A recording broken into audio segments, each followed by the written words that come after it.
बिस्मिल्लाहिर्रहमानिर्रहीम। अस्सलामु अलैकुम वरहमतुल्लाहि वबरकातुहू। मोहतरम नाज़रीन, अल्लाह रब्बुल आलमीन के एक कम 100 सिफ़ाती नाम हैं। हदीस पाक के अंदर आता है जो आदमी उनको याद कर ले अल्लाह रब्बुल आलमीन उसको जन्नत में दाखिल फरमाएंगे। तो अस्माए हुस्ना को याद करने का मतलब ये है कि आदमी उनको याद करके उनके मुताबिक ज़िंदगी गुजारे। तो अल्लाह रब्बुल आलमीन की अस्माए हुस्ना का जिक्र चल रहा है। तो अल्लाह की अस्माए हुस्ना में 30वां अल्लाह का नाम है अल-अदल। अल-अदल का मतलब होता है फैसला करने वाला और अदल करने वाला, इंसाफ करने वाला।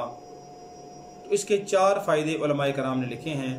एक अमल, इसका एक फ़ायदा ये है जो आदमी अल्लाह रब्बुल आलमीन के इस इसम अल-अदल को कसरत के साथ पढ़े और 100 बार, 200 बार, 300 बार जितना हो सके पढ़े और पढ़कर रोटी के 20 टुकड़े लेकर 20 लुकमे लेकर उनके ऊपर दम कर ले।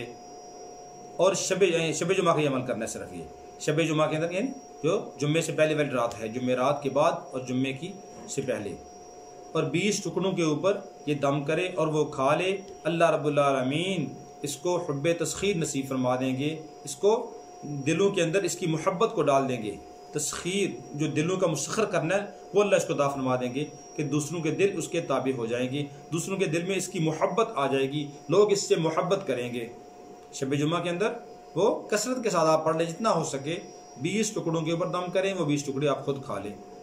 दूसरा इसका फ़ायदा ये है कि जो आदमी इस इसम को हर नमाज के बाद 100 बार पढ़ेगा, अल्लाह रब्बुल आलमीन उसको गैब से रोज़ी अता फरमाएंगे और अल्लाह रब्बुल आलमीन उसको नेक अमल की तौफीक अता फरमाते रहेंगे।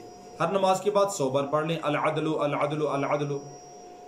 और तीसरा फ़ायदा इसका ये है कि जो आदमी मगरिब की नमाज के बाद 1000 बार रोज़ाना इस इसम को पढ़ेगा, अल्लाह रब्बुल आलमीन आसमानी बलाओं से उसकी हिफाजत फरमाएंगे। कि आसमान से कोई भी बला नाज़िल होती है, अल्लाह रब्बुल आलमीन इसको मामून और महफूज फरमा देंगे, इसको कोई नुकसान नहीं होगा। चौथा इसका फ़ायदा ये है कि जो आदमी 5 वक़्त हर नमाज के बाद 80 बार अल्लाह के इस इसम अल-अदल को पढ़ेगा, वो किसी का मोहताज नहीं होगा। अल्लाह रब्बुल आलमीन उसको मुस्तगनी कर देंगे और अल्लाह रब्बुल आलमीन उसके दिल को गनी फरमा देंगे। वो किसी की तरफ ललचाई हुई नज़र से नहीं देखेगा। अल्लाह रब्बुल आलमीन हम सब को अस्माए हुस्ना को याद करने की, इन पर अमल करने की तौफीक अता फरमाए।